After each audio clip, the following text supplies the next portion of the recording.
अस्सलामुअलैकुम वरहमतुल्लाहि वबरकातुहू। आप सब कैसे हैं? अल्लाह ताला आप सबको ठीक रखे। आज हमने बैठे बैठे अचानक प्रोग्राम बनाया कि आज जो है ना हम लोग कहीं घूमने के लिए चलते हैं। फिर इनके बाबा ने प्रोग्राम बनाया, चलो मैं आज आपको ना बोट की सैर करवाता हूँ जो कम्ब्रील या स्लो से चलती है।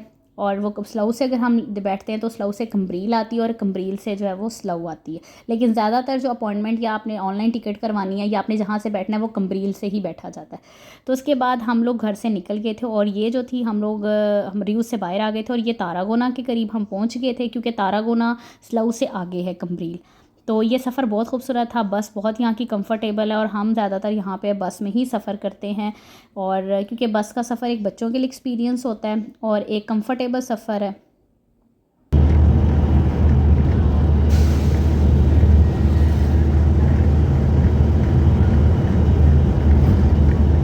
उसके बाद जो था वो हम स्लो में एंटर हो गए थे और ये एक साइड पे बीच है और एक साइड पे रोड है। और जो था वो बीच अभी चल रहा था, अभी गर्मी इतनी नहीं हुई तो अभी इतना जो है ना बीच पे रश नहीं है। अभी नॉर्मल जो टूरिस्ट लोग हैं वो आ रहे थे। एक साइड पे जो बीच होता है, एक साइड पे रेस्टोरेंट होते हैं या होटल होते हैं जिधर लोग ये रिहाइश रखते हैं। और उसके साथ ही जो बीच रहा जाता है उसकी वजह से जो है इनके लिए ईजी रहता है। मैं दरअसल जितनी भी वीडियो बना रही थी वो बस के अंदर से बैठ के बना रही थी, क्योंकि मेरा जो सफ़र था वो रियूज से कम्ब्रील तक डायरेक्ट था, तो इस वजह से। उसके बाद यहाँ पे यहाँ की गवर्नमेंट ने टूरिस्ट के लिए जो बसों का जो सिस्टम रखा हुआ है बहुत अच्छा है। हर 15 मिनट्स के बाद स्लो रियूज से तारागोना स्लो और हम कम्ब्रील या दूसरे किसी भी शहर में जाने के लिए बस सर्विस रखी हुई है। उसके बाद हम स्लो में एंटर हो गए थे और जो बसें हैं वो टूरिस्ट के दिनों में, जब टूरिज़्म होता है तो दिनों में शहरों के अंदर से गुजरती है ताकि टूरिस्ट के लिए आसानी हो। वो जिस जगह उतरना चाहें अपने होटल के करीब या किसी खाने पीने की जगह पे, तो वो इजीली उतर सकते हैं। एक साइड पे आप देख रहे हो कि एक साइड पे सारा बीच है और एक साइड पे पहाड़ ऊंचाई में जो है यहाँ पे रेस्टोरेंट है, होटल है, लोगों की रिहाइश है। तो ये स्लो का बहुत ही टूरिस्ट इलाका है और यहाँ पे ज़्यादा टूरिस्ट आते हैं। उनकी रिहाइश बहुत ईजीली यहाँ पे उनके लिए अवेलेबल होती है। उसके अलावा यहाँ पे बहुत सारी दुकानें भी बनी हुई हैं टूरिस्ट के लिए कि आपने कोई चीज़ खानी है या कोई चीज़ ख़रीदनी है। मुख्तलिफ़ किस्म की चीज़ें आपको जो है वो ईजीली मिल जाती हैं। आपको हर कंट्री का फूड यहाँ पे अवेलेबल है। आपको जिस कंट्री का खाना खाना है आप खा सकते हैं। यहाँ पाकिस्तानी भी बहुत ज़्यादा रेस्टोरेंट है और ये ताजमहल रेस्टोरेंट है, ये पाकिस्तानी रेस्टोरेंट है। यहाँ आपको पाकिस्तानी हर तरह का खाना मिलेगा।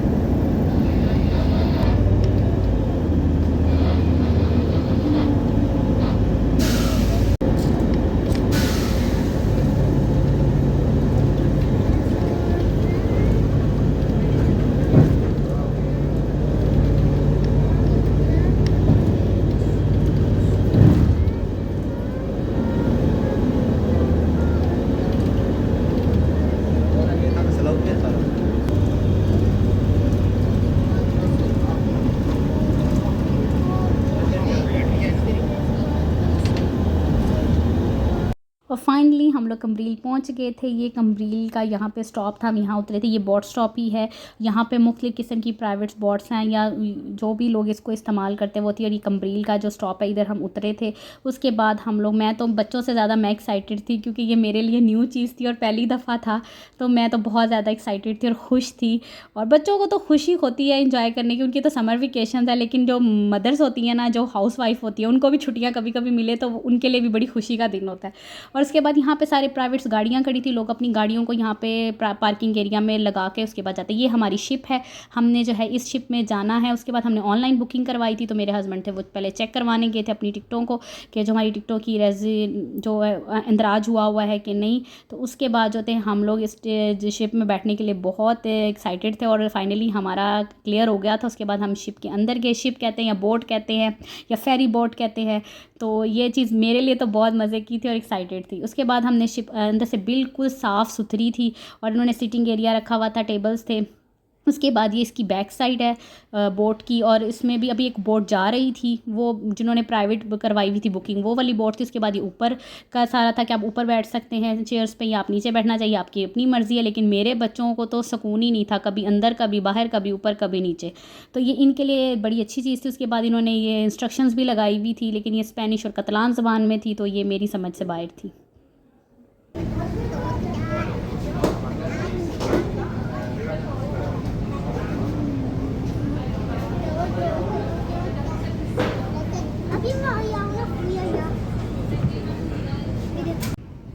इस बोट ने जो है वो कम्ब्रील से स्लाऊ जाना था और स्लाऊ से कम्ब्रील वापस आना था। तो ये जो सफ़र है ना पूरा, और जो हमारी बोट थी वो स्टार्ट हो गई थी चलना, क्योंकि इसने थोड़े से रुख पे मुड़ के अपने बोट का जो रुख था सीधा करना था समंदर की तरफ। तो और ये पूरा 1 घंटे का सफ़र है, लेकिन ये 1 घंटे का सफ़र भी बहुत मज़े का था।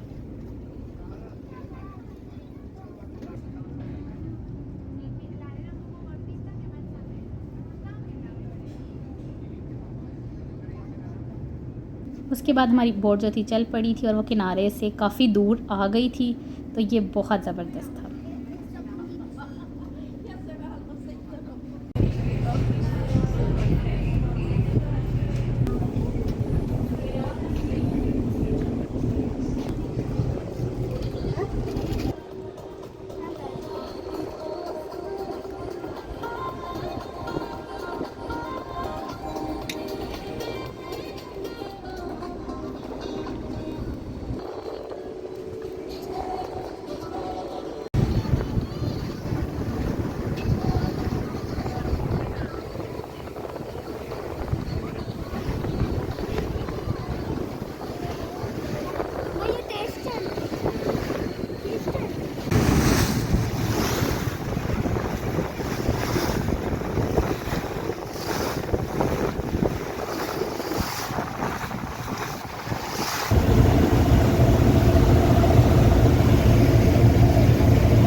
उसके बाद जो थे वो हम स्लाऊ पोर्ट पे आ चुके थे, और यहाँ पे बहुत सारे जो पैसेंजर्स थे जिन्होंने स्लाऊ उतरना था वो उतर गए थे। जो बोट थी वो 2 से 3 मिनट यहाँ रुकी थी।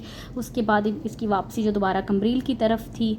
तो उसके बाद हम यहाँ से जो वापस कम्ब्रील की तरफ चले गए थे। यहाँ से भी बहुत सारे जो पैसेंजर्स थे जिन्होंने कम्ब्रील जाना था वो बैठ गए थे।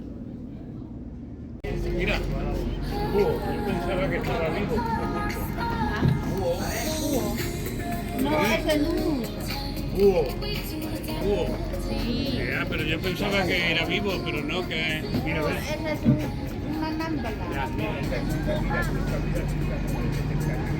Por eso iba pues más.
उसके बाद हम फाइनली जो थे कम्ब्रील वापस आ गए थे और हमने उसी जगह पे वापस उतरना था जिधर से हम लोग जो थे वो शिप पे बैठे थे। हम जब आ रहे थे उससे पहले जी हमारे बहुत सारे जो थे न्यू पैसेंजर्स या न्यू मुसाफिर जो थे वो इंतज़ार कर रहे थे। तो हम लोग फिर यहाँ से उतरे। ये मेरे लिए बहुत अच्छा सफ़र था, ये मेरे लिए फ़र्स्ट टाइम था लेकिन बहुत अच्छा था। कहते हैं ना, first experience is the last experience. मेरा पहला एक्सपीरियंस ही बहुत अच्छा था। शायद मुझे डर लग रहा था लेकिन उसके बाद मुझे बहुत मज़ा आया। आप लोग अपने घर वालों का ख्याल रखिएगा। इंशाल्लाह नेक्स्ट व्लॉग के साथ मुलाकात होगी। अल्लाह हाफ़िज़।